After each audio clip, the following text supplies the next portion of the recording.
Halo semuanya, perkenalkan nama saya Jocelyn dengan NIM 2024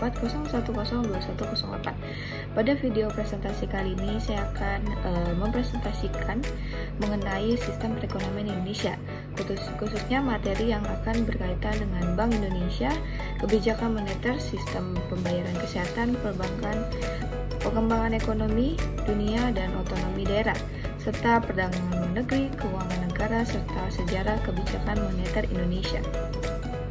Pertama kita akan membahas mengenai Bank Indonesia sebagai bank sentral.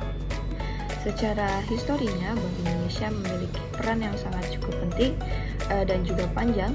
Cikal bakalnya berasal dari The Javasche Bank yang didirikan pada tahun 1828 pada masa Hindia Belanda. Kemudian setelah Indonesia merdeka, Bank Indonesia secara resmi menjadi bank sentral melalui Undang-Undang Pokok Bank Indonesia tahun 1953. Perubahan penting terjadi pada tahun 1999 sejak diberlakukannya Undang-Undang Nomor 23 tahun 1999. Bank Indonesia menjadi lembaga negara yang independen. Artinya dalam penjalanan tugas dan wewenang Bank Indonesia tidak dapat dicampuri oleh pemerintah maupun juga pihak-pihak lainnya. Tujuannya itu yang utama dari Bank Indonesia adalah mencapai dan memelihara kestabilisan nilai rupiah. Kestabilan ini memiliki dua aspek. Yang pertama itu kestabilan harga barang dan jasa yang berkaitan dengan pengendalian inflasi. Yang kedua, kestabilan nilai tukar rupiah terhadap mata uang negara lain. Dalam menjaga tugasnya, Bank Indonesia dipimpin oleh gubernur yang terdiri dari gubernur, deputi gubernur senior, dan beberapa deputer gubernur. Struktur ini menunjukkan bahwa pengambilan keputusan dalam kebijakan moneter dilakukan secara kelembagaan dan melalui proses yang teratur. Jadi, secara umumnya dan sederhananya, Bank Indonesia ini memiliki peran yang sangat penting sebagai penjaga stabilitas perekonomian Indonesia. Selanjutnya, Bank Indonesia memiliki tugas utama atau 3 pilar penting. Pilar pertama adalah kebijakan moneter di Indonesia, menetapkan dan melaksanakan kebijakan moneter dengan tujuan menjaga stabilitas nilai rupiah. Contohnya adalah pengaturan suku bunga dan kebijakan lainnya yang memengaruhi jumlah uang beredar serta kondisi dari perekonomian tersebut. Pilar kedua adalah sistem pembayaran Bank Indonesia, bertugas untuk menjaga agar sistem pembayaran nasional dapat berjalan dengan aman, lancar, dan efisien. Sistem pembayaran sangat penting karena di sini seluruh kegiatan ekonomi melibatkan transaksi perekonomian pembayar. Pilar ketiga adalah pengaturan dan pengawasan perbankan. Bank Indonesia memiliki peran dalam menetapkan berbagai peraturan dan melakukan pengawasan pada setiap kegiatan perbankan sesuai dengan kewenangannya. Dalam mengambil keputusan terhadap forum penting yang disebut Rapat Dewan Gubernur atau RDG. Selanjutnya adalah mengenai sistem pembayaran dan juga uang. Sistem pembayaran merupakan bagian yang sangat penting dalam kegiatan ekonomi, salah satu infrastruktur penting dalam BI RTGS, yaitu sistem yang digunakan untuk penyelesaian transaksi antar bank secara real time. Selain itu, terdapat juga sistem clearing yang membantu penyelesaian transaksi antara bank. Bank Indonesia juga merupakan satu-satunya lembaga yang memiliki kewenangan untuk mengeluarkan dan mengedarkan uang rupiah. Tidak hanya mencetak uang, Bank Indonesia juga mengatur siklus seluruhnya dan mengelola keuangan. Siklus tersebut dimulai dari perencanaan kebutuhan uang, kemudian proses pengadaan dan pencetakan distribusi ke seluruh wilayah Indonesia, pelayanan kas penjemputan uang yang sudah tidak diberlakukan, hingga pemunasan uang akan sudah tidak layak diedarkan. Hal ini berkaitan dengan konsep clean money policy. Artinya, uang yang diedarkan di masyarakat harus memiliki jumlah yang sangat cukup, pecahan yang sesuai dengan kebutuhan tersedia, tepat waktu, dan dalam kondisi yang layak digunakan. Dan demikian, sistem pembayaran yang baik akan membantu masyarakat dan dunia usaha melakukan transaksi dengan lebih cepat dan aman. Berikutnya kita akan membahas mengenai kesehatan bank dan juga suku bunga. Kesehatan di sini dapat diartikan sebagai kemampuan bank untuk menjalankan kegiatan operasional secara normal dan memenuhi kewajibannya sesuai dengan peraturan yang berlaku. Salah satu metode yang digunakan untuk menilai kesehatan bank tersebut adalah metode CAMEL. CAMEL merupakan singkatan dari Capital Asset Management, Earning, dan juga Liquidity. Kapital berkaitan dengan permodalan bank, aset berkaitan dengan kualitas aset yang dimiliki, manajemen nilai kualitas manajemen, earnings berkaitan dengan kemampuan bank menghasilkan sebuah keuntungan, sedangkan liquidity berhubungan dengan kemampuan bank untuk memenuhi kewajiban jangka panjangnya. Selain kesehatan bank, bunga juga memiliki peran penting dalam kegiatan ekonomi. Dalam kredit terdapat suku bunga tetapi atau fixed asset rate atau suku bunga mengambang atau floating rate. Selain itu, perhitungannya juga dapat menggunakan metode flat, efektif maupun anuitas. Sebagai contohnya, jika seseorang meminjam uang sebesar 12 juta dengan bunga 2% per bulan, maka bunga sederhananya adalah sekitar Rp240.000 per bulan.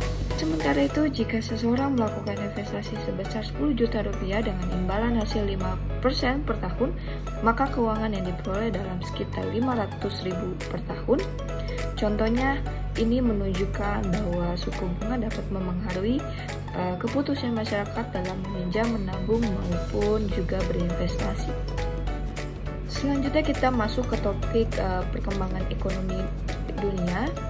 Ekonomi internasional mempelajari berbagai transaksi ekonomi yang terdiri dari antar negara, jadi cakupannya bisa lebih luas daripada hanya perdagangan internasional, karena juga mencakup hubungan ekonomi investasi, keuangan, dan berbagai kebijakan antara negara. Kondisi ini global dapat dipengaruhi oleh banyak faktor, misalnya konsumsi masyarakat, kebijakan pemerintah, stimulus, fiskal, kondisi perdagangan, serta perubahan hubungan antara negara. Dalam materi ini juga terdapat perbandingan antara sistem kapitalisme dan juga sosialisme. Kapitalisme lebih menekankan peran pasar bebas dalam menentukan kegiatan ekonomi. Sementara itu, sosialisme muncul sebagai kritik terhadap kapitalisme yang dianggap dapat menimbulkan ketimpangan dalam distribusi kesejahteraan.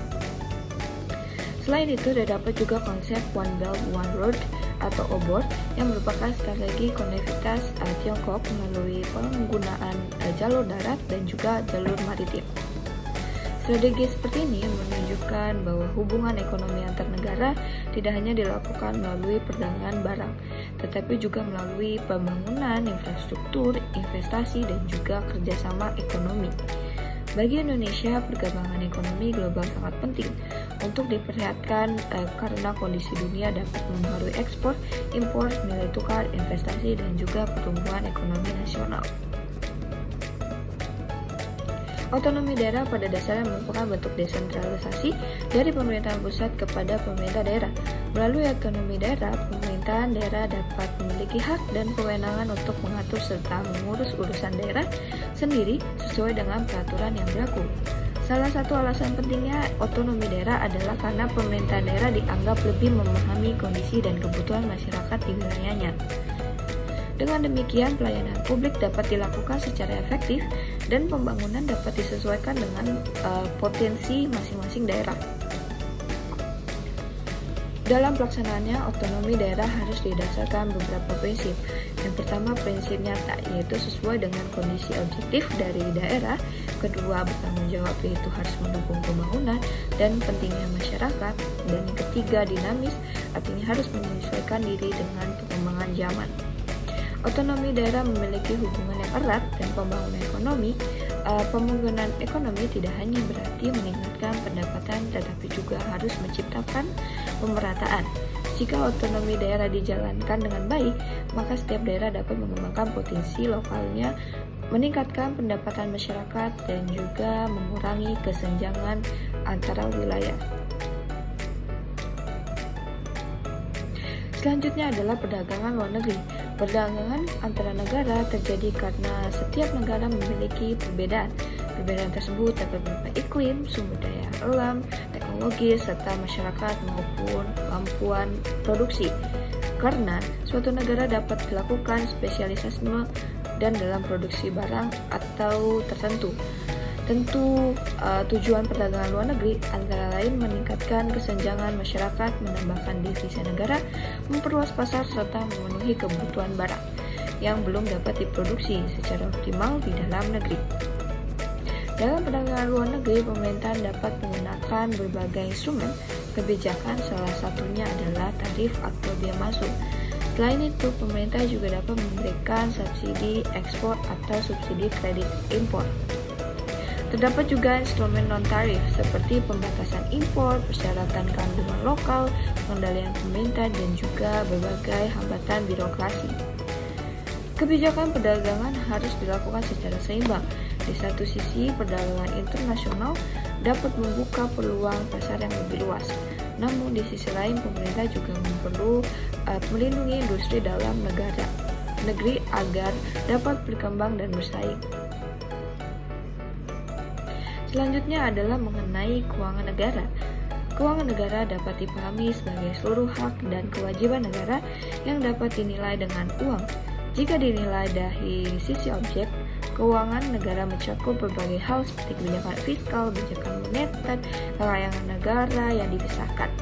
Sedangkan jika dilihat dari sisi subjek, keuangan negara ini mencakup keuangan yang dimiliki atau kekuasaan pemerintah pusat, pemerintah daerah, hingga perusahaan negara.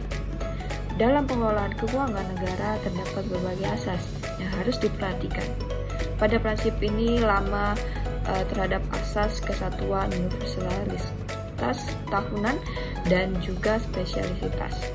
Kemudian pada tahun 1953 sampai 1966 terjadi perkembangan dalam sistem perbankan dan penghimpunan dana masyarakat. Namun pada periode ini juga terjadi berbagai permasalahan ekonomi termasuk atas kebijakan Sanering yang berdampak pada kondisi likuiditas. Pada periode 1966 sampai 1997, pemerintah lebih berfokus pada stabilisasi ekonomi dan peningkatan tarif hidup masyarakat, dan juga pada masa ini pemerintahan dalam perekonomian sangat dominan dan perekonomian juga banyak bergantung pada sektor migas. Kemudian pada tahun 1997 sampai 1999 Indonesia mengalami krisis ekonomi yang sangat besar. Krisis nilai tukar rupiah berkembang menjadi krisis kepercayaan terhadap rupiah, sektor perbankan, bahkan pemerintahan. Dari sejarah tersebut kita dapat memahami bahwa kebijakan moneter memiliki pentingnya dan sangat pentingnya menjaga stabilitas ekonomi. Krisis tahun 1997 juga menjadi pelajaran penting bahwa sistem ekonomi dan keuangan harus memiliki fondasi yang sangat kuat agar mampu menghadapi. Sebagai kesimpulannya terdapat beberapa benang merah dari seluruh materi yang telah kita bahas tadi. Untuk yang pertama adalah stabilitas merupakan fondasi utama perekonomian. Bank Indonesia memiliki peran penting dalam menjaga stabilitas moneter, sistem pembayaran, dan juga sistem dari keuangan. Dan yang kedua adalah kebijakan fiskal dan pengembangan daerah saling berkaitan. Pengelolaan keuangan negara yang akutabel dan transparan dapat mendukung pembangunan daerah melalui pelaksanaan otonomi yang bertanggung jawab. Ketiga, perekonomian domestik tidak dapat dipisahkan dari perekonomian global.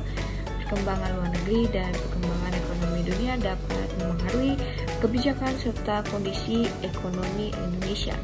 Dan yang keempat, sejarah memberikan pelajaran penting bagi kebijakan ekonomi masa kini.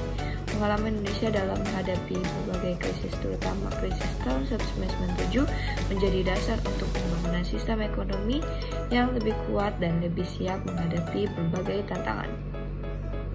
Jadi sistem perekonomian Indonesia merupakan suatu kesatuan yang saling berhubungan. Stabilitas moneter, sistem pembayaran, kesehatan perbankan, kebijakan fiskal, pembangunan daerah, perdagangan internasional, dan juga kondisi ekonomi global, semuanya itu saling memengaruhi. Dan demikian presentasi dari saya mengenai sistem perekonomian Indonesia. Melalui pembahasan ini dapat disimpulkan bahwa perekonomian Indonesia membutuhkan stabilitas kebijakan yang tepat, pengelolaan keuangan yang baik, serta kemampuan untuk beradaptasi terhadap perubahan ekonomi global. Semoga presentasi ini dapat memberikan pemahaman mengenai bagaimana sih kebijakan dan lembaga ekonomi berperan dalam menjaga perekonomian Indonesia. Terima kasih atas perhatiannya yang telah diberikan.